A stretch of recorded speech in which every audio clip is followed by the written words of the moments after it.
자, 계속해서 이제 우리 다음 문제 21쪽에 나왔지만 대표 문제 좀 한번 풀어보죠. 자, 우리 지금부터 하는 부분은 여러분 납세 의무의 성립과 확정 소멸에 관련된 내용입니다. 자, 제 생각으로는 조세 총론에서 그래도 여러분 계속해서 반복해서 출제가 되는 부분이 납세 의무의 성립, 그죠 여러분? 그다음에 확정, 그다음에 소멸에 관련된 내용이다라는 거 잊지 마시기 바랍니다. 제일 중요한 게 역시 납세 성립이죠. 네, 별표 3개 표시해도 이미 몇 번씩 말씀드렸죠. 납세 확정 별표 2개, 소멸 별표 하나 정도 확인해 두시면 큰 무리는 없지 않을까 생각합니다. 자, 우리 대표 문제 한번 풀어볼까요? 국세 및 지방세의 납세 성립 시에 관한 내용으로 옳지 않은 거 물어봤죠. 여러분 틀린 거 물어봤죠. 저는 문제 풀 때 여러분 우리 물론 실전에서도 이렇게 부정문일 때 이렇게 밑줄 쳐져 있다는 거 알고 계시죠 여러분? 그래서 저는 밑줄 쳐져 있는 것 같고 좀 부족하고 이렇게 표시를 그냥 찍 그어버립니다. 그러면 보기 지문을 보는 과정에서 옳은 건지 틀린 걸 순간적으로 이렇게 보고 확인할 수 있도록 좀 하고 있습니다. 아는 것도 틀리지 않은 것이 역시 점수를 따는 방법 중에 하나죠. 단 특별 징수 및 수시 부과와는 무관하다. 그래서 예외징후 논하지 말라는 얘기죠. 그럼 여러분 항상 납세 의무의 성립 시기를 물어보면 요거는 당해 세목의 뭐죠? 여러분 성격, 당해 세목의 성격에 따라서 결정됩니다 라고 말씀했죠. 계속 이 말씀을 드립니다 여러분. 그래서 어떤 분은 이렇게 말씀하세요. 교수님 맨날 한 얘기만 한다 그러는데 저는 그 내용이 너무나 중요하기 때문에 계속해서 반복해서 말씀을 드리는 건데 그래서 여러분 당해 세목의 성격에 따라서 결정되는 거다라는 거 잊지 마시기 바랍니다. 자, 그럼 역시 우리 2009년도, 2019년도인가요? 2009년도죠. 20회 기출문제 일부 수정되네요. 자, 1번 취득세, 당연히 과세물건 뭐 하는 때죠? 여러분 취득하는 때죠. 뭐뭐 하는 때. 무슨 세니까 취득세는 행위세죠. 그래서 항상 행위세는 뭐뭐 하는 때, 행위가 일어났을 때가 되는 거죠. 그럼 이 행위세 대표가 바로 뭐죠, 여러분? 취득세. 또 하나가 있죠. 뭐죠? 등록면허세. 그래서 취득세나 등록면허세는 취득하는 때, 등록면허세는 등기 등록하는 때, 뭐뭐 하는 때가 바로 납세 의무가 발생하는 거죠. 그래서 1번은 맞는 말이죠.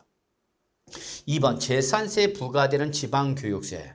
자, 여러분 이거는 지금 지방교육세를 물어본 거죠. 근데 아시다시피 지방교육세는 본세가 아니라 뭐냐면 부가세죠. 그러면 항상 부가세는 뭘 확인하라 했지만 본세를 확인하세요라고 했죠. 그럼 지금 본세가 뭐죠, 여러분? 재산세죠. 그럼 재산세는 무슨 세죠, 여러분? 보유세죠, 여러분. 보유세. 그러면 보유세는 항상 언제요, 여러분? 과세 기준일에 납세만 성립하는 거죠, 여러분. 그렇기 때문에 바로 재산세의 부가세인 지방교육세의 납세만 성립 시기는 바로 과세이죠. 물론 취득세에 부과되는 지방교육세다. 또는 등록면허세에 부과되는 지방교육세다. 그러면 이것들은 행위 시점으로 가면 되는 거죠, 여러분. 아시겠죠? 그러니까 부가세는 뭘 보고 확인하라고요? 본세를 보고 확인하라. 다들 알고 계실 거라 믿습니다. 자, 3번 지방소득세죠. 자, 여러분 지방소득세 얘는 항상 뭐를 기준하는 거죠? 소득세가 부과될 때에 그 소득세 10%를 지방세로서 부과하는 게 바로 뭐다, 여러분? 지방소득세입니다라고 했죠. 그러니까 지방소득세 항상 뭘 쫓아가는 거예요, 여러분? 소득세 쫓아가는 거죠. 그러면 개인소득세는 법인소득세, 법인소득세는 법인세가 나오는 거죠. 그래서 그 과세표는 소득. 그래서 지방소득세의 과표는 뭐가 되는 거예요, 여러분? 소득이죠. 다만 소득의 귀속자가 개인이면 소득세, 소득의 귀속자가 법인이면 법인세가 부과되는 거죠. 그래서 바로 소득세, 법인세, 납세 의무가 성립하면 소득세, 법인세, 납세 의무가 성립하면 해당 소득세, 법인세 10%에 대한 지방소득세도 납세 의무가 성립되는 거다. 꼭 기억해 두셔야 되겠죠. 자, 그 다음에 4번 중간 예납하는 소득세죠. 자, 소득세 그러면 얘는 원칙을 물어보는 거죠. 그러면 소득세는 무슨 세죠, 여러분? 기간세죠, 기간세. 그럼 기간세는 언제예요, 여러분? 과세 기간이 끝나는 때죠. 과세 기간이 끝나는 때에 납세 의무가 성립하는 거죠. 이건 뭐죠, 여러분? 원칙이죠, 원칙. 그죠, 여러분? 그런데 여기는 앞에 뭐가 붙었죠, 여러분? 중간 예납하는 이거는 예배 규정이죠, 예배. 자, 여기도 보세요. 양도소득세인데 아무 말이 없으면 그냥 소득세로 끝나면 원칙이 되는 건데 앞에 뭐가 붙었지만 예정신고 납부는 양도. 그러면 이건 뭐죠, 여러분? 이거는 예외 규정을 말하는 거죠, 예외. 예외 규정을 말하는 거다라는 걸 빨리 눈치채셔야 되겠죠. 그럼 중간 예납하는 소득세는 중간 예납 기간이 끝나는 때죠, 여러분. 그래서 여기서 소득세법상 중간 예납 기간은 1월 1일부터 6월 말까지가 바로 중간 예납 기간이 끝나는 거고요. 그거에 대해서 11월 달에 우리 세무서장이 작년에 부과된 소득세 2분의 1을 이번 금년도 6개월치로 부과되는 거를 그냥 중간 예납이다라고 그냥 개념으로만 봐두시 바랍니다. 자, 그다음에 5번 예정 신고 납부는 양수죠. 자, 그래서 과세 기간이 끝날 때 이게 원칙인 거죠, 여러분. 원칙인데 지금 앞에 뭐가 붙었죠, 여러분? 예외가 붙었죠. 그러면 이때는 바로 중간 우리 예정 신고 납부는 양도소득세인 예외가 나왔더니 이때는 뭐죠, 여러분? 그렇죠. 과세 표준 금액이 발생한 달이죠. 발생한 달에 말일이 되는 거죠. 말일. 그렇죠, 여러분? 그래서 여러분 여기는 예정 신고 납부는 양도소득세 납세무 성립시는 말일 기준이다. 과세 표준 금액이 발생한 달에 말일이 되는 거다라는 걸 잊지 마시고요. 따라서 이때에 옳지 않은 건 몇 번째 여러분? 바로 5번이 틀린 말로서 정답이 되는 걸 여러분은 꼭 확인해 두시기 바랍니다. 그래서 요 납세 의무의 성립 시기는 언제든지 시험에 나올 수 있는 부분이에요, 여러분. 꼭 좀 잘 정리해 두시고요. 자, 이제 우리 13번 문제 한번 좀 더 풀어볼까요? 자, 국세죠. 국세의 납세의무 성립 시기와 관련하여 다음에 설명 중 옳은 거 물어봤죠, 여러분. 자, 그러면 일단 양도소득세잖아. 양도세는 우리 소득세 이렇게 끝나면 원칙이죠, 여러분. 그렇기 때문에 이때는 언제죠, 여러분? 과세 기간이 끝나는 때가 되는 거죠. 과세 기간이 끝나는 때가 원칙이 되는 거죠. 그래서 항상 우리 기간세는 원칙, 과세 기간이 끝날 때 납세하는 거죠. 과세기는 어디서 나오는 거죠, 여러분? 보유세에서 나오는 거죠. 그럼 종합부동산세 무슨 세죠, 여러분? 보유세죠. 보유일 때 바로 과세의 납세 의무가 성립하는 거죠. 과세 물건을 취득할 때 이거는 뭐죠, 여러분? 취득세 납세 의무 성립시기가 되는 거죠. 취득세 납세 의무 성립시기가. 그래서 항상 행위세는 뭐뭐 하는 때가 되는 거다는 거 잊지 마시고요. 자, 3번 인지세죠. 인지세는 언제 여러분? 과세 문서를 작성하는 때가 바로 인지세 납세 의무 성립 시기가 되는 거죠. 특히 우리 공인중개사와 관련된 대표적인 인지세 과세 문제로서 대표적인 것이 바로 뭐죠, 여러분? 부동산 매매 계약서입니다라고 말씀했죠. 다만 여러분 부동산 매매 계약서는 인지세 과세 대상입니다, 여러분. 그러나 부동산 임대차 계약서는 여러분 우리 과세 대상이 아닙니다, 여러분. 나중에 실무 나가시면 잘 아시겠지만 그래도 한번 확인해 보시고요. 자, 증여세는 여러분 우리 증여 계약이 아니라 증여 받은 날이 되겠습니다, 여러분. 그래서 증여 계약일은 취득세일 때는 바로 증여에 의한 취득세는 바로 계약일이 바로 취득세 납세무 성립이 되겠지만 국세인 증여세는 바로 증여 받은 때, 즉 부동산을 등기를 하는 때, 동산일 때 인도를 받았을 때가 바로 납세무 성립이 되겠습니다. 자, 농어촌 특별세는 여러분 뭐죠, 여러분? 부가세죠. 부가세가 뭘 쫓아가는 거죠, 여러분? 본세를 쫓아가야 되는 거죠. 본세를 쫓아가는 거다라는 거 확인해 주시기 바랍니다. 따라서 옳은 것은 바로 몇 번, 여러분? 3번이 옳은 말로서 본 문제의 정답이 되는 걸 확인할 수 있겠습니다, 여러분. 아시겠죠? 그 다음에 여기서 물어본 건 국세를 물어봤지만 여러분 지방세도 꼭 정리해 두셔야죠, 여러분. 그래서 취득세 등록면에서는 행위세니까 행위 시점, 그 다음에 재산세, 소방분, 지역, 자본 시세는 보유세니까 과세 기준이 이렇게 정리해 두시면 큰 어려움이 없지 않을까 생각합니다. 아시겠죠, 여러분? 그래서 여러분 해설 좀 꼭 좀 잘 정리해 주시고 해설을 잘 보시기 바라겠습니다, 여러분. 제가 해설을 가능하면 해설 강의를 듣지 않더라도 요 문제집의 해설을 보고도 그 문제에 대한 내용을 이해할 수 있게끔 좀 자세히 썼으니까 여러분 좀 신경 좀 써주시면 감사합니다. 자, 다음 문제 풀어보겠습니다. 14번이죠. 이번에는 여러분 납세 의무의 확정을 물어봤네요. 여러분 납세 의무의 확정 시기를 물어봤죠, 여러분. 그러면 이번에 항상 확정 시기를 물어보면 여러분 이거는 당일 세목이 뭐를 보고 판단하라, 여러분? 부가징수 방법을 보고 판단하라고 했죠, 여러분. 부가징수 방법을 보고 판단하라라고 말씀드렸습니다, 여러분. 아시겠죠? 자, 역시 틀린 거 물어봤죠, 여러분. 자, 1번 취득세죠. 그러면 여러분 항상 요 취득세는 뭐죠, 여러분? 신고 납부 세목이죠. 그럼 신고는 누가 하는 거야, 여러분? 납세무자가 하는 거죠. 그래서 납세무자가 과세표준과 세액을 누구한테 과세 간청이 뭐죠, 여러분? 신고하는 때 납세무 성립하는 거죠. 맞는 말이죠. 그래서 항상 우리 취득량은 납세 의무자가 과세표준과 세액을 과세 간청이 뭐 할 때 신고할 때 요 신고를 찾으셔야 되는 겁니다, 여러분. 근데 만약에 이 취득세를 신고를 안 했다. 그럼 그때는 어떻게 하는 거죠, 여러분? 바로 과세권자가 뭐 할 때면 결정하는 대로 바뀌면 되는 거죠, 여러분. 그래서 이거는 예외 규정이다라는 걸 좀 확인해 주시기 바랍니다. 근데 여러분 아시다시피 재산세는 전형적인 뭐죠? 보통 징수 방법에서 부가 징수는 지방세죠. 그러니까 누가 나와야 되면 과세권자 해당 지방자치단체. 그래서 지방자치단체 누구를 말하는 거죠, 여러분? 과세권자를 말하는 거죠. 그래서 과세권자가 과세분양가 세액을 결정하여 뭘 보내주는 거죠, 여러분? 여기는 고지서를 발송하는 거죠, 여러분. 그래서 여기는 바로 재산세는 과세권자가 뭐 할 때면 결정 요 말이 나왔죠. 그러니까 납세 의무의 확정을 물어보면 여러분 신고냐 결정이냐 이걸 보시면 되는 거고 신고는 항상 누가 하는 거고 납세 의무자가 하는 거고 결정은 항상 누가 하는 거다 여러분 과세권자가 하는 거다라는 걸 기억해 주시기 바랍니다. 자, 3번 신고하는 종합부동산세죠. 자, 그러면 이때 종합부동산은 정부 부가과세가 되기 때문에 과세분양가 세액을 정부가 뭐 할 때 여러분 결정하는 거죠, 여러분 결정. 이게 원칙이죠, 원칙. 근데 문제는 요 원칙을 물어본 게 아니라 이걸 물어봤죠. 여러분. 여기는 예배를 물어봤죠. 여러분. 예배. 네, 그렇기 때문에 이때는 종합부동산세는 원칙은 과세권자인 정부가 결정할 때에 납세의무가 확정이 되는 거지만 예외적으로 납세의무자가 뭐 한다면 신고를 한다면 그때는 정부의 결정은 있었던 걸로 본다 없었던 걸로 본다 여러분 없었던 걸로 보는 거죠. 따라서 그때는 바로 납세의무자 뭐에서 여러분 신고해서 납세의무자에 신고했을 때 확정이 되는 거죠. 그렇기 때문에 요 3번이 틀린 말에서 정답이 되네요, 여러분. 그죠? 그래서 원칙을 물어봐서 정부가 결정한다. 이게 맞는 말이지만 예외인 신고하는 종합부동산세 예외를 물어봤기 때문에 이때는 납세의무자가 뭐 할 때는 신고를 했을 때 확정되는 거죠. 아시겠죠, 여러분? 그래서 3번 정답이 되는 걸 꼭 좀 기억해 주시기 바랍니다. 자, 5번 양도소득 취득량 전혀적이 뭐죠, 여러분? 신고 납부세무이기 때문에 과세분양가 세액을 정부에 뭐하죠, 여러분? 신고했을 때죠.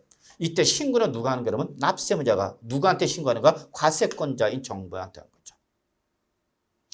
5번 인지세는 납세의무가 성립하는 때 특별한 절차 없이 세액이 확정된다.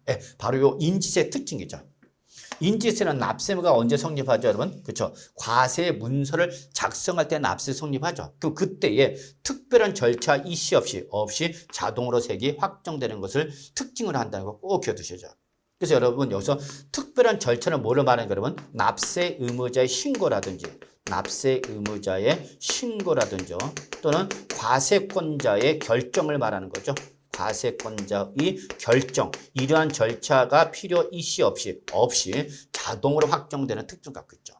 그래서 인지세 말 그대로는 원천 징수는 소득세 또는 특별 징수는 지방소득세 요 세 가지 바로 요거는 특징이 얘들은 납세의무가 성립하면 납세의무자 신고나 과세권자의 결정이란 특별한 절차 없이 자동으로 세액이 확정되는 특징을 갖고 있다라는 걸 꼭 좀 기억해 두시기 바라겠습니다. 여러분 아시겠죠, 여러분? 네, 그래서 인지세 좀 특징 정리해 주시기 바랍니다.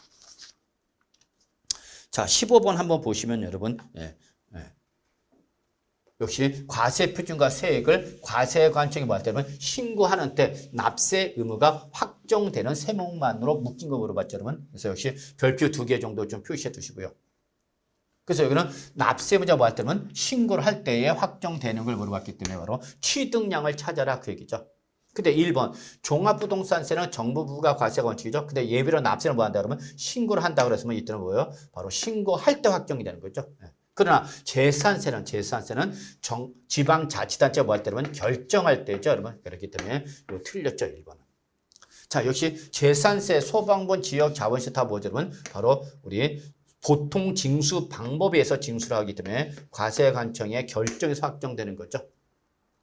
자, 그다음에 양도소득세라든지 종합부동산세에서 납세를 뭐 할 때는 신고를 할 때 이거는 예외죠, 여러분. 그래서 취득세, 등록면허세, 그렇죠, 여러분? 취득세, 등록면허세, 양도세 또 납세는 신고하는 종합부동산세는 납세의무자가 뭐 했을 때 신고할 때 확정되는 거죠. 그래서 바로 3번이 옳은 말이 되겠죠. 자, 4번 등록면허세 역시 신고 납부 지방세이기 때문에 신고가 맞는데 재산세는 바로 지방자치단체에 뭐해서 결정해서 확정되는 거죠, 여러분. 그래서 틀렸네요, 여러분. 그렇죠? 물론 취등량은 신고 납부죠. 자, 5번 종합부동산세로서 정부가 결정 이게 원칙인 거죠, 여러분. 그러면 그때는 정부의 결정에서 확정되는 거기 때문에 5번도 틀린 말이 되는 거죠. 그래서 바로 3번이 정답이 되는 걸 어렵지 않게 확인할 수 있을 거다라고 봅니다. 자, 이 정도 보시고요. 자, 16번 여러분 한번 슬쩍 풀어보셔도 큰 어려움 없이 풀 수 있을 거라 믿고요. 네, 저는 17번 한번 잠깐 보면 17번은 아직까지 시험에 나오지는 않았습니다만 한 번 정도 확인하고 넘어가죠. 역시 우리 최근에는 시험에 과거에 나오지 않았던 것이 나오고 있다는 게 특징이죠, 여러분. 그래서 17번 다음은 납세 의무가 성립하는 때 특별한 절차 없이 그 세액이 확정된다. 옳은 것을 모두 묶은 거 물어봤죠, 여러분. 그럼 우리 방금 전에 말씀드렸죠, 여러분. 그래서 바로 인지세, 그죠, 여러분? 원천 징수하는 소득세, 특별 징수하는 지방세, 요 세 가지, 여러분. 그래서 바로 기역, 디귿, 미음 5번이 답이 되는 걸 어렵지 않게 뭐 확인할 수 있겠습니다. 취등량이죠, 여러분. 이건 뭐죠? 대표적인 신고 납부 세목이 되는 거죠. 그다음에 제지, 그다음에 종, 이거는 뭐죠, 여러분? 보통 징수 또는 정부 부과 과세는 거죠, 여러분. 이렇게 좀 봐주시면 합니다. 물론 여기 여러분 박스 이렇게 예가 많이 나오는데 실전에서 이렇게 많이 나오지는 않아요, 여러분. 다만 실전에서 여러분 항상 보기 문제가 나오면 3개에서 4개 정도만 나오니까 너무 걱정하지 마시고요. 다만 우리는 실전에 대비해서 제가 이것저것 물어보고 싶다 보니까 이렇게 좀 보기 지문이 좀 많이 나오는데 당황하지 마시고요. 이거는 문제를 실전에 대비해서 우리가 미리 연습하기 위해서 많은 걸 물어보기 위해서 이렇게 만들었구나라고 봐주시면 큰 무리는 없지 않겠습니다. 자, 그래서 17번 정도, 요 정도는 가볍게 확인하시고요. 다음 문제 보겠습니다. 자, 18번이죠. 자, 다음은 납세의 성립 확정식에 대한 설명이다. 틀린 거 물어봤죠, 여러분? 네. 자, 요거는 바로 특징이 뭐냐면 성립과 확정을 동시에 물어봤다는 게 본 문제의 특징이 되겠습니다, 여러분. 그래서 실제 시험에 나오기도 했었어요. 그래서 예전에는 납세의 성립은 성립, 확정이면 확정 이렇게 딱 구분해서 물어봤는데 최근에 이렇게 성립과 확정을 동시에 물어봤고요. 또 역시 출제될 수 있는 스타일의 문제가 되거든요. 그렇기 때문에 한번 성립과 확정을 동시에 세목별로 봐두시기 바랍니다. 자, 그럼 보죠. 1번 취득세는 과세 물건 뭐 때문에 취득한 때 납세면 성립 맞는 말이죠. 행위세니까. 그리고 취득세는 뭐죠, 여러분? 신고 납부 세목이니까 누가 여러분? 납세 의무자가 과세 표준과 세액을 우리 지방자치단체 뭐 할 때는 신고할 때 확정되는 거다. 맞는 말이죠. 1번이 전형적인 옳은 말이 되겠습니다. 요게 바로 기본적인 취득량의 기본 포맷이다라고 보시면 되는 거죠, 여러분. 계속해서 취득량 여러분 말씀드리고 있네요. 자, 2번 소득세는 기간세니까 과세기간에 뭐 할 때는 끝날 때 납세는 성립한다. 맞는 말이죠. 그 다음에 신고 납부 세목이기 때문에 누가 납세 의무자가 뭐 할 때는 과세 표준과 세액을 정부에 뭐 할 때 신고했을 때 확정되는 거죠. 다만 소득세는 국세니까 누가 나오는 거 그러면 정부가 나오는 거고, 그죠, 여러분? 지방세, 취득세나 등록면세는 뭐가 나오는 거면 지방자치단체가 나오는 거다라는 걸 구분하실 수 있죠, 여러분? 자, 3번 종합부동산세는 과세 기간이 끝나는 때 납세를 한다. 자, 여러분 과세 기간이 끝나는 때 납세를 성립하는 건 뭐일 때 여러분? 소득세, 법인세 등일 때죠, 여러분. 틀렸죠. 종합부동산세는 무슨 세죠, 여러분? 보유세잖아요, 여러분. 보유세. 보유세니까 언제 여러분? 바로 과세 기준일에, 그죠, 여러분? 과세 기준일에 납세를 성립하는 거죠. 그리고 바로 납세 의무자가 과세 표준과 세액을 정부에 신고해서 받겠다. 아니죠. 종합부동산의 원칙이 뭐죠, 여러분? 정부 부가과세니까 누가? 정부가 결정했을 때죠. 신고가 아니라 결정했을 때. 그래서 바로 3번이 틀린 말로서 본 문제의 정답이 되는 걸 뭐 어렵지 않게 확인할 수 있지 않을까 생각합니다. 자, 4번 재산세와 소방분 지역 자본시설, 우리 뭐죠? 유명한 그 재지종, 이렇게 보유세죠, 여러분. 재지종, 보유세, 여러분 세 가지 꼭 기억해 두셔야죠. 재지종, 보유세. 보유세는 언제 납세 성립하는 거죠? 과세 기준이죠. 이때 재산세와 과세 기준 언제가 여러분? 매년 6월 1일이 되는 거고, 소방분 지역 자본시설세와 종합부동산 재산세를 쫓아가기 때문에 바로 재지종 다 6월 1일에 납세의무가 성립하는 거죠. 그리고 재산세나 소방분 지역 자본시설은 보통 징수 방법에서 부가 징수가 되기 때문에 누가? 지방자치단체가 뭐 할 때는 결정할 때에 확정되는 거다라는 거 뭐 어렵지 않게 확인할 수 있겠습니다. 자, 5번 특별징수는 지방소득세죠. 특별징수는 지방소득세. 자, 지방소득세는 소득세를 쫓아가는데 앞에 뭐가 붙었냐면 특별징수라는 예외가 붙었죠. 그럼 뭘 쫓아가면 되냐면 원천징수 쫓아가면 되는 거죠. 그 다음에 지방소득세는 뭘 쫓아가면 소득세나 법인세 쫓아가면 되는 거죠. 그럼 끝났죠, 뭐. 이때 납세 성립한다. 맞는 말이죠. 그 다음에 납세 의무가 뭐 할 때는 성립할 때에 특별한 절차 이시 없이 자동세 확정된다라는 거 꼭 좀 기억해 두시기 바랍니다, 여러분. 네, 그래서 여러분 18번은 요 정도 보셔도 큰 무리가 없지 않을까 생각합니다. 자, 다음 문제 19번 풀어보다. 자, 최근에 기출된 문제 스타일이죠.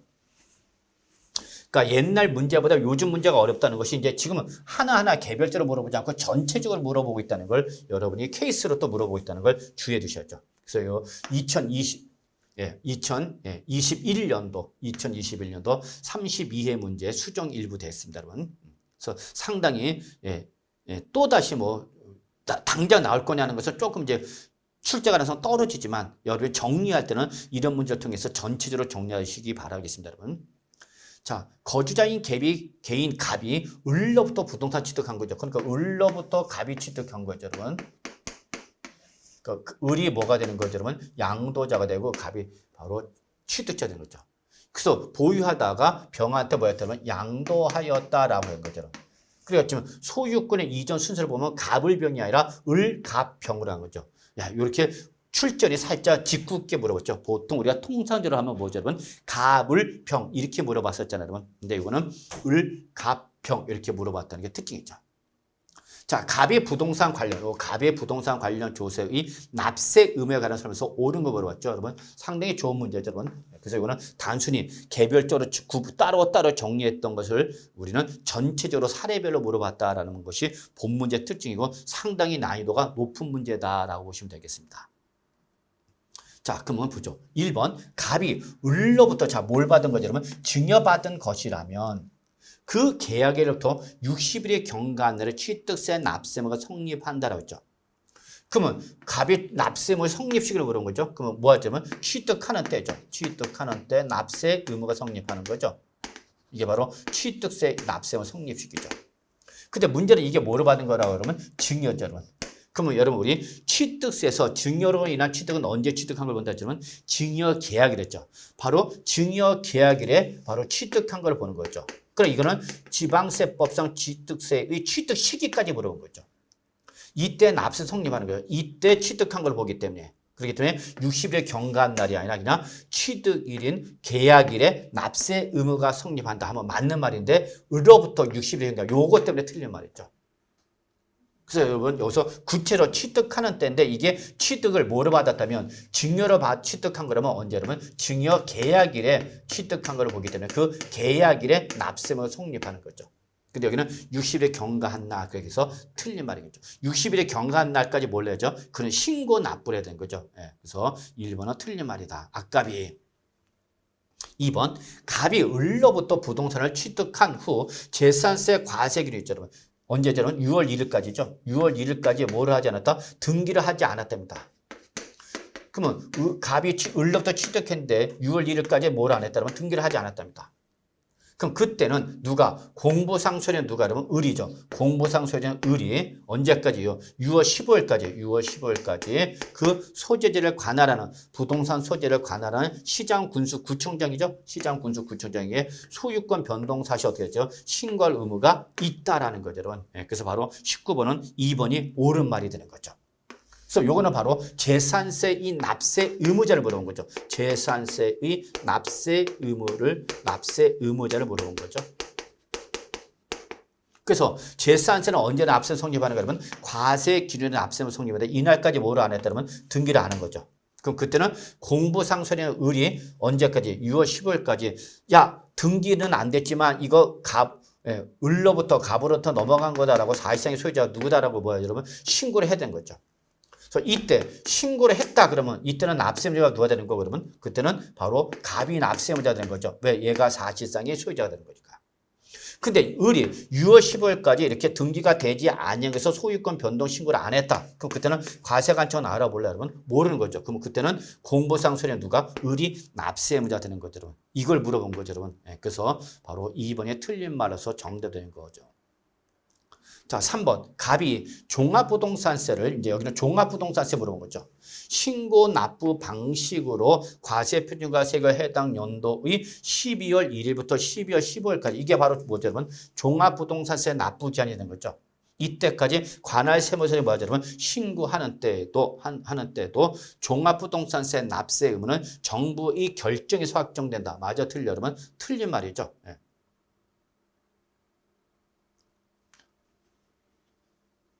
왜냐면 납세무자가 뭐였어요? 신고를 했기 때문에 그때는 정부의 결정은 있었던 걸로 보고 없었던 걸로 보고 없었던 걸로 보고 납세무자가 뭐였어요? 여러분? 신고해서 확정이 되는 거죠, 여러분. 예, 그렇기 때문에 바로 3번 바로 뭐죠, 여러분? 종합부동산의 원칙이 뭐죠? 정부 부가과세죠. 다만 예외로 납세는 뭐 한다면 신고를 한다면 그때는 그 신고에서 확정되는 거죠. 그거 물어본 거죠, 여러분. 예, 그래서 3번도 역시 틀린 말이라는 걸 확인할 수 있겠습니다. 자, 4번. 갑이 을로부터 부동산을 40만 취득했답니다. 자, 을로부터 갑이 취득했는데 얼마 주고 취득했대요, 여러분? 40만의 부동산 취득했답니다. 그럼 여러분, 이거 뭐죠, 여러분? 면세점 규정이 적용되는 거죠, 면세점. 면세점, 즉 부동산을 취득했는데 취득세 과세 물건이 얼마 이하면 50만 원 이하면 50만 원 이하이면 그죠, 여러분? 이때는 취득세를 부과해요, 부과하지 않아요? 부과하지 않죠, 여러분. 취득세 부과하지 않죠. 그러면 취득세를 부과를 하지 않기 때문에 취득세를 낸다, 못 낸다? 못 내는 거죠. 그러면 그때는 뭐라도 내라, 여러분? 등록면허세를 내라 하는 거죠. 그래서 등록면허세 납세의무가 있다죠. 그런데 여기 없다 그래서 맞아서 틀렸어, 여러분. 틀린 거죠.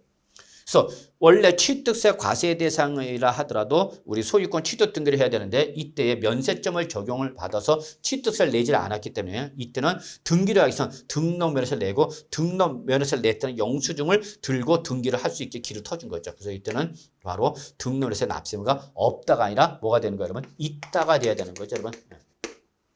물론 또 취득세 부과 제척 기간에 경과를 했다든지 여러분, 또 뭐 광어권, 어업권, 양식어권 이런 것 등일 때는 우리 취득세를 못 낸더라도 등록해서 내야 된다는 거 여러분 알고 계시죠? 그거 물어본 거네요. 자, 5번. 양도소득세 이 예정 신고만으로 갑의 양도소득세 납세가 확정되지 아니한다? 아니죠, 여러분. 취득세나 등록면허세나 양도 취득량은 신고 납부 세무이기 때문에 납세의무자 뭐였어요, 여러분? 신고해서 납세의무자 신고만으로 세액이 어떻게 되죠, 여러분? 확정되는 거죠, 여러분. 그래서 확정되지 아니한다가 아니라 확정된다가 옳은 말이 되겠죠. 그래서 역시 5번도 틀린 말이죠.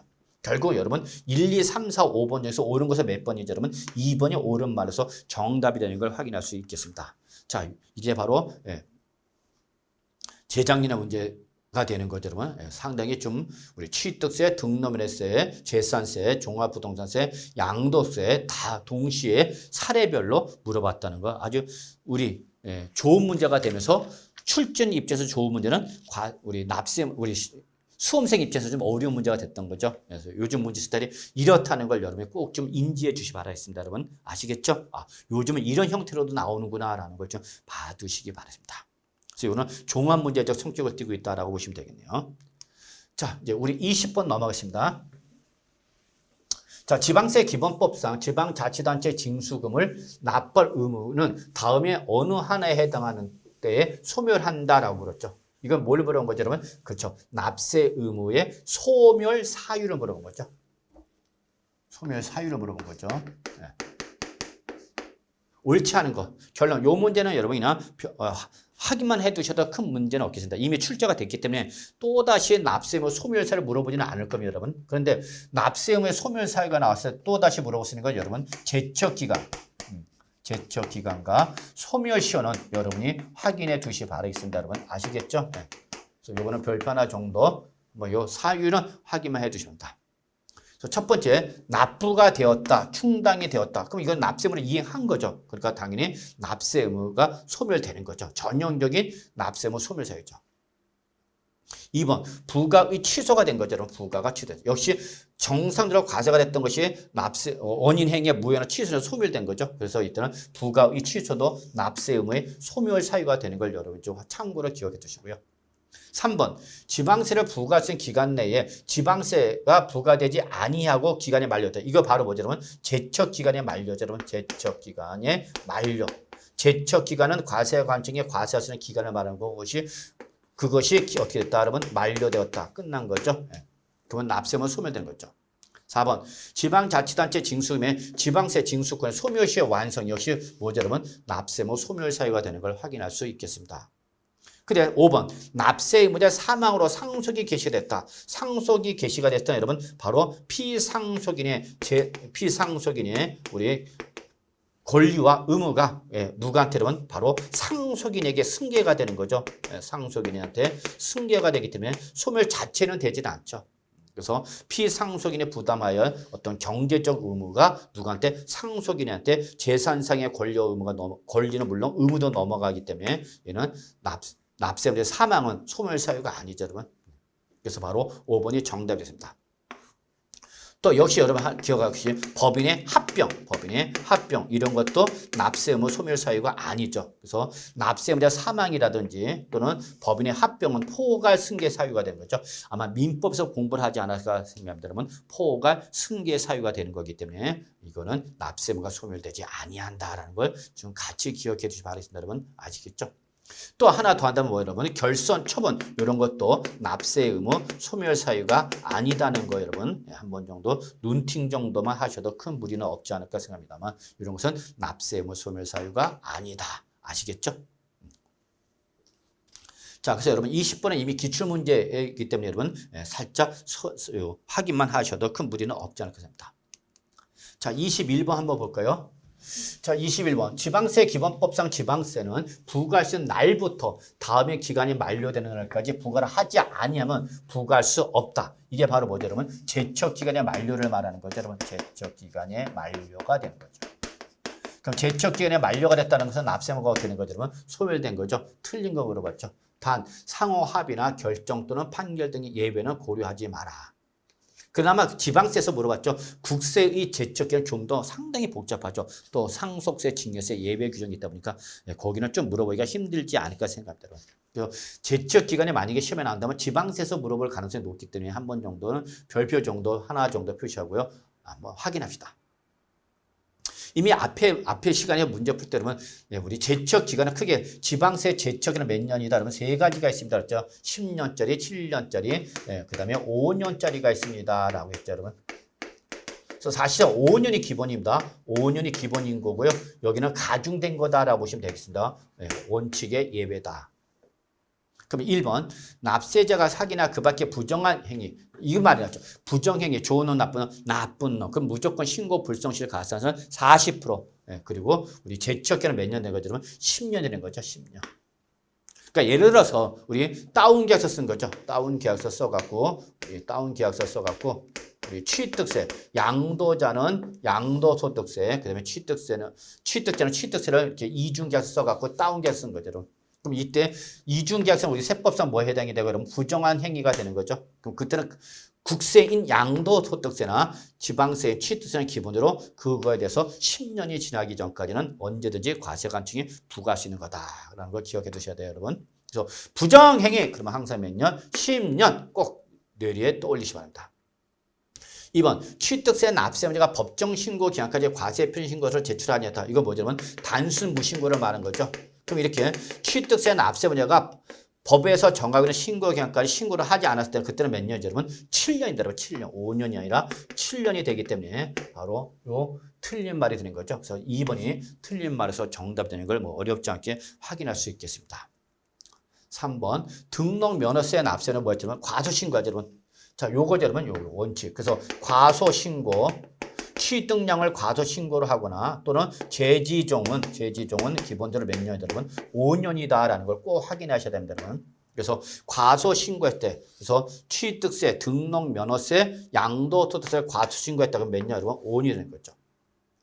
그다음에 4번 상속 또는 증여를 원인으로 취득하는 경우로서 법정신고 기한까지 과세표준신고를 제출하였다.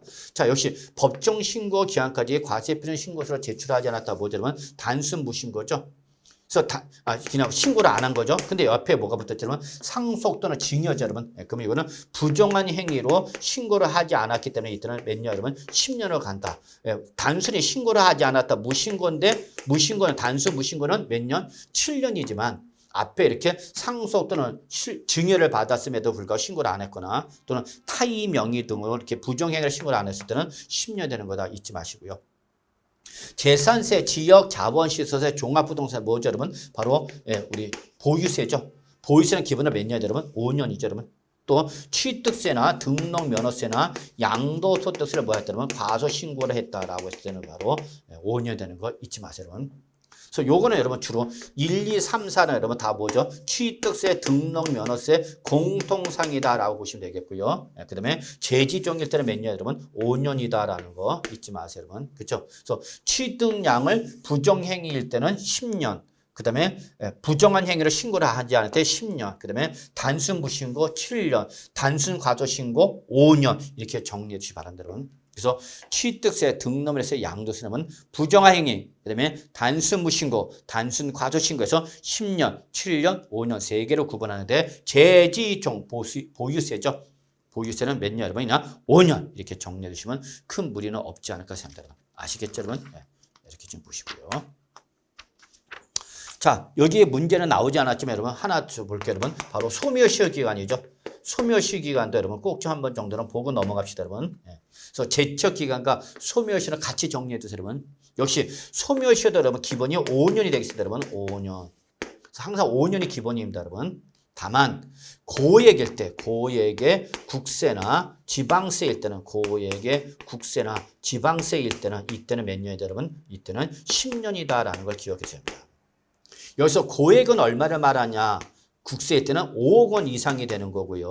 그 다음에 지방세는 10분의 1에 5천만 원 이상이 되는 거다라고 봐주시면 합니다. 그래서 5억 원 이상의 국세나 5천만 원 이상의 고액의 소멸시효기간은 몇 년 여러분?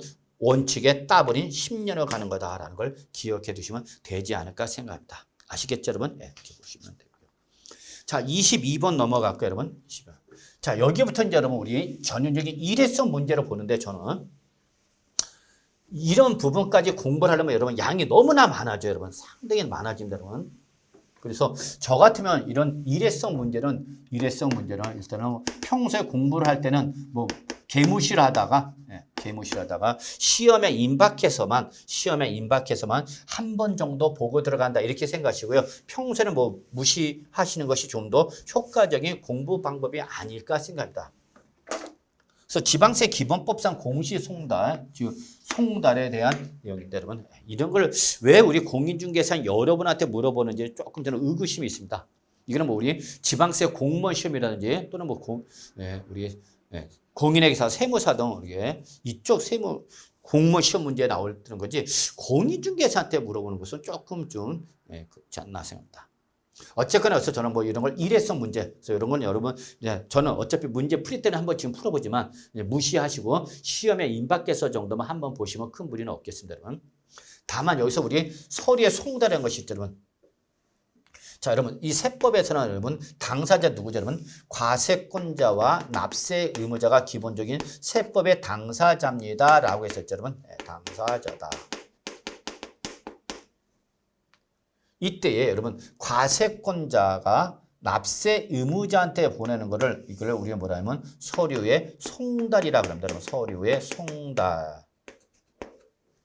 거꾸로 납세 의무자가 과세관청에 서류를 보내는 걸 우리가 뭐라 하냐? 서류의 제출이라고 합니다. 여러분 제출. 그래서 서류의 제출이냐 서류의 송달에 대해서 누가 액션을 취하는 거냐가 구분될 줄 알아야 됩니다. 여러분. 그래서 과세관청이 납세고지서 등을 이렇게 납세고지서, 독촉장, 뭐 여러 가지 안내장을 보내는 것을 우리는 뭐라고 그러면 서류의 송달입니다. 그래서 과세관청에서 납세한테 보내는 걸 서류의 송달 그러고 거꾸로 신고서 제출 등 납세 의무자가 과세관청에 보내는 걸 우리는 뭐라 그러면 서류의 송달이라 합니다. 그래서 서류의 송달이냐 서류의 제출이냐에 따라서 누가 액션을 취하는 거냐에 따라서 달라지는 거고 이때 서류 송달은 보통 우리가 도달주의 방식을 취하고 있고 여러분 그 다음에 납세의무자한테 과세관청에 보내는 것은 우리가 보통 발송주의 원칙을 취하고 있습니다. 이때 서류의 송달 방법이 있습니다. 여러분 서류의 송달 방법이 원칙과 예외로 구분하고 있는데 여러분 원칙과 예외로 구분하는데 그 예외 중에 하나가 바로 뭐냐면 공시송달입니다. 공시송달. 그럼 서류의 송달 방법 뭐냐 이러면 이거는 원칙이 바로 뭐냐면 교부송달이라든지 직접 갖다 주는 거죠 여러분 교부송달. 그다음에 우편송달. 요즘은 이제 납세의무자가 선택했을 때 여러분 전자송달 그렇죠. 요즘 요거 전자송달 몰라요 여러분 인터넷으로 메일로 보내는 것을 말한다 이렇게 보시면 되겠죠 여러분. 다만 이거는 납세의무자 선택일 텐데 이거는 이러한 정상적인 송달을 할 수 없을 때 예외적으로 하는 것이 바로 뭐냐면 이게 공시송달입니다. 이때 바로 요 22번 문제는 요 공시송달 사유를 물어본 겁니다. 공시송달 사유. 실제 요거는 여러분 바로 2013년도 24 기출문제로 나왔던 겁니다. 여러분. 그래서 이 공시송달 사유는 또다시 시험에 출제되기는 조금 힘들지 않을까 생각합니다. 여러분. 다만 여러분 우리 해설에 제가 여러분 소리의 송달에 관련된 좀 보충 내용을 주 30쪽, 31쪽, 32쪽까지 해서 여러분 벌쳐놨기 때문에 요거는 평소에는 그냥 무시하다가 시험에 임박해서 한 번 정도만 좀 보고 들어가시 바라겠습니다. 여러분 아시겠죠? 자, 그래서 여러분 요거는 한번 출제가 된 바가 있기 때문에 그 출제될 수 있는 부분에 대해서 시험에 또다시 나오시는 걸 여러분 30쪽, 31쪽, 32쪽에 걸쳐서 정리를 해놨기 때문에 요거 한 번 정도만 좀 봐주시기 바랍니다. 자, 그러면 일단 공시송달 사유는 뭐냐? 정상적인 송달이 힘들 때죠, 여러분. 그래서 이거는 게시판에 게시를 한다든지 또는 일간 신문증이라든지 인터넷 등에 게재를 해서 알리는 방법이 바로 뭐냐면 공시송달입니다. 널리 알린다. 널리 알린다. 공시. 그래서 서류를 보낸 걸로 동일한 효과를 노리게 하는 거죠.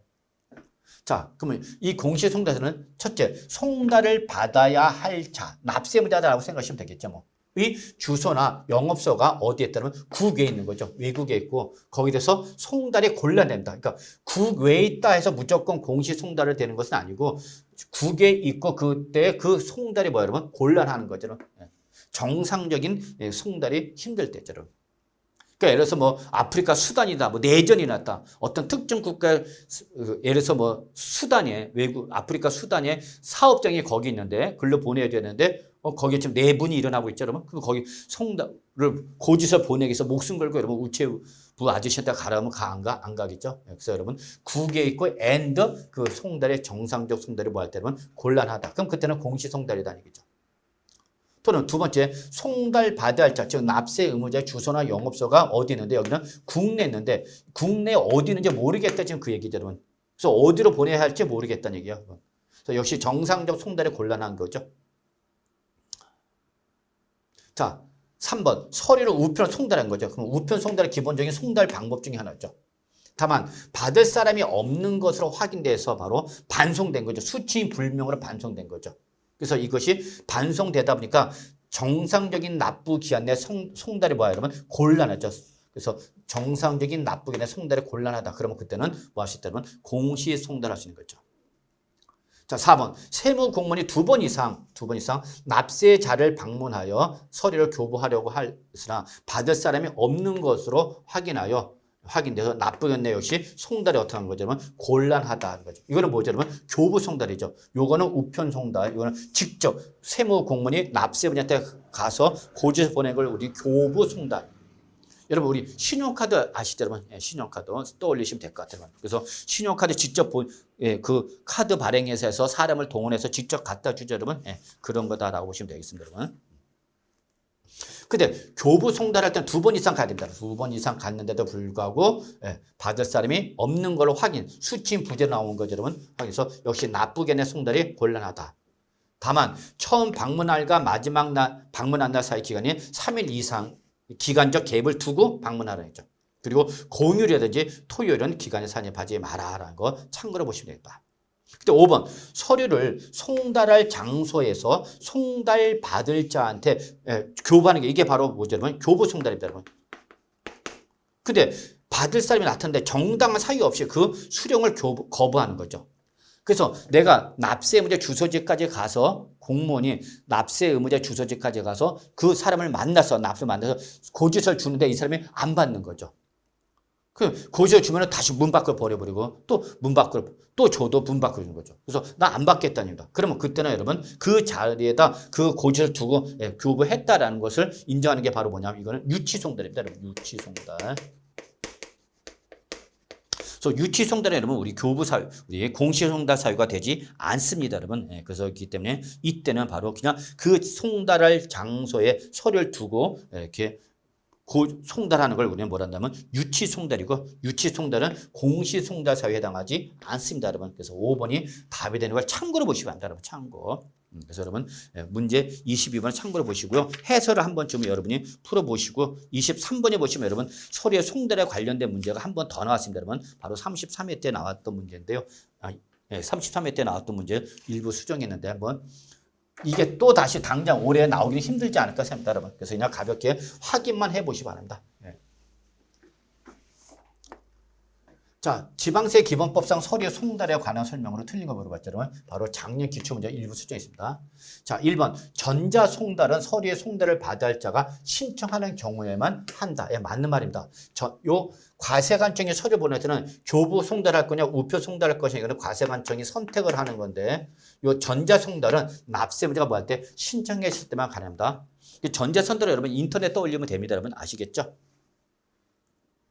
자, 2번 기한을 정하여 납세 고지 송달하였더라도 서류가 도달한 날부터 7일 이내에 납부기한에 도래한다. 서류가 보냈는데 도달한 날로부터 7일 이내에 납부기한에 되는 경우는 이때는 지방자치단체의 징수금의 납부기한은 해당 서류가 도달한 날부터 며칠이면 14일이 지난 날부터 한다는 거죠. 이래서 우리 5월 1일 날에 도래가 됐어요. 5월 1일 날에 고지서가 도달했습니다. 근데 도달한 며칠이냐면 7일 이내에 납부 기한이 도래가 되는 거죠, 여러분. 그러면 납세 의무자가 이 납부할 돈을 마련하기 위한 시간이 너무 촉박한 거죠. 그러면 이때는 도달한 날로부터 7일 이내에 납부 기한이 도래가 되면 이날부터가 아니라 이날부터 며칠이냐면 14일이 경과한 날, 14일이 경과한 날에 납부 기한이 도래가 되는 걸로 보겠다. 그래서 최소 며칠은 14일은 기간을 보장해 주겠다. 의미로 정리해 주시기 바라겠습니다, 여러분. 아시겠죠? 자, 3번. 교부 송달은 송달할 장소에서 송달 받아야 할 자에게 서류를 직접 건네주는 것으로 송달하는 방법을 말한다라고 보시면 되죠. 다만 송달 받아야 할 자가 송달 받기를 거부하지 않으면 다른 장소에서도 교부할 수 있다. 야, 꼭 일로 안 해도 되고 내가 그 사업장으로 보내줘도 돼. 그러면 상관없다는 얘기입니다. 자, 4번. 교부에 의한 서류 송달의 경우에 송달할 장소에서 서류를 송달받을 자를 만나지 못했던 거죠. 그렇다면 그의 사용인으로서 사리를 분별할 수 있는 사람, 정상적인 사람한테 서류를 줄 수 있다. 그 얘기입니다, 여러분. 그래서 사장님은 못 만났지만 사장님의 그 종업원이 있더라는 얘기야. 그래서 정상적인 애라면 그 사람한테 줘도 된다. 그 얘기입니다, 여러분. 자, 5번. 공시송달은 지방세 정보통신망, 바로 이거 우리 전자송달망 거죠. 또는 지방자치단체 정보통신망이나 게시판에 게시라거나 그러니까 인터넷에 올리거나 그런 거죠, 여러분. 또는 관보나 공보나 일간 신문에 게재하는 방법을 우리가 뭐라 한다면 공시송달이라는 거죠. 이거는 우리 앞에서 24번에 해당하는 예배적인 경우 안에서 할 수 있는 거죠. 그때는 서류의 주요 내용을 공개한 날부터 10일이 지나면 서류에 송달이 된 거로부터 아닙니다. 10일이 아니라 여러분 이때는 14일이 되겠습니다. 여러분 14일. 그래서 바로 5번이 틀린 말로서 14일이 지나면 바로 서류가 송달된 걸로 효과를 노리는 걸 우리는 뭐라 하냐면 공시송달입니다. 그래서 공시송달세는 14일이 되겠습니다. 여러분. 아시겠죠, 여러분? 그래서 23번 한번 좀 풀어보시고요. 자, 24번 역시 우리 지방세 기본법상 이의신청과 심판청구 있죠, 여러분? 자, 이게 또 나올 거냐, 올해는? 올해 당장 나오기는 좀 힘들지 않을까 생각합니다, 여러분. 그래서 바로 역시 최근에도 우리 일회성 문제로 출제가 되고는 있는데, 저는 조금 그런데요, 여러분. 그래서 우리 앞에 서류의 송달과 그다음에 지방세 불복 절차는 그냥 시험 보시기 전에 한 번 정도 보고 들어간다 그렇게 생각하시기 바랍니다, 여러분. 평소에는 무시해도 괜찮아요. 뭐 모의고사 보면 이제 막 나올 거야, 이제. 왜냐면 시험에 나왔기 때문에 또 외부 모의고사라는 우리 모의고사 볼 때 문제가 나올 텐데 그거 너무 신경 쓰지 마시고요. 그냥 이렇게 이 신청 그다음에 심판 청구는 시험 보시기 전에 한 번 정도만 보고 들어간다 이렇게 보시면 되겠습니다, 여러분. 아시겠죠? 자, 틀린 거 물어봤죠, 여러분. 자, 심판 청구는 그 처분의 집행에 효력이 미치지 아니하다. 그렇습니다. 이 신청이나 심판 청구는 그 처분의 집행에 효력이 미치지 아니한다. 무슨 말이냐면 세금 낼 거 내고 이 불복 절차를 밟으랍니다. 세금을 안 내고 불복 절차를 밟아서는 안 된다. 그럽니다.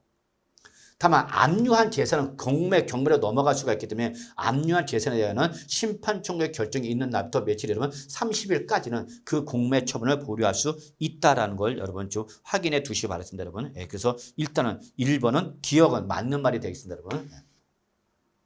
자, 니은 지방세에 관한 불복 시 불복 청구는 심판 청구를 거치지 아니하여도 행정소송을 제기할 수 있다라고 하는데 아닙니다, 여러분. 이제 2021년부터는 지방세도 행정심판 전치주의를 도입했기 때문에 행정심판 전치주의를 도입했기 때문에 국세와 동일하게 우리 반드시 지방세에 관한 불복 소송을 제기하려면 행정소송을 제기를 하기 위해서는 반드시 지방세 기본법상 심판 청구를 거쳐야만 여기서 패소해야만 행정소송을 제기할 수 있는 것이가 되겠습니다, 여러분. 그래서 거치지 아니하고가 아니라 거치고 있죠. 거치고 거쳐야만 오른편이 되겠죠. 그래서 니은은 틀린 말이다. 물론 감사원법상 심사 청구를 할 수 있습니다. 그러면 그는 감사원법상 심사 청구를 할 건지 지방세 기본법상 심판 청구를 할 건지는 역시 납세문의 선택사항이라는 걸 좀 봐두시면 되겠고요.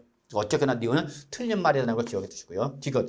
이 신청을 받은 지방자치단체의 장은 신청을 받은 날 내가 이 신청을 했는데 결론 나서 내가 패소했어. 그럼 그 받은 날부터 요거는 죄송합니다. 이거는 내가 신청을 한 거죠. 이 신청을 했어. 그러면 지방자치단체장은 그 신청을 받은 날부터 며칠 이내 여러분 90일 이내에 지방세 심의위원회의 의결에 따라서 결정을 하고 그에 대한 결정서를 반드시 송달해야 된다는 거. 그래서 신청을 하면 이 신청한 날 최소 며칠 이내 90일 이내에 그 신청한 거에 대한 결정을 해줘라. 그 얘기입니다. 여러분 아시겠죠? 리얼. 이 신청이 적법하지 아니하거나 또는 이 신청 기간에 지났거나 또는 보존 기간에 필요한 보존을 하지 않다. 여기까지는 바로 어떤 형식적 요건의 불비죠, 여러분. 형식적 요건의 불비일 때에 낼 수 있는 결정이 바로 뭐냐면 각하가 됐습니다, 여러분. 그래서 각하는 결정을 한다. 그래서 각하는 형식적 요건을 완비하지 못했을 때 내는 결정을 각하.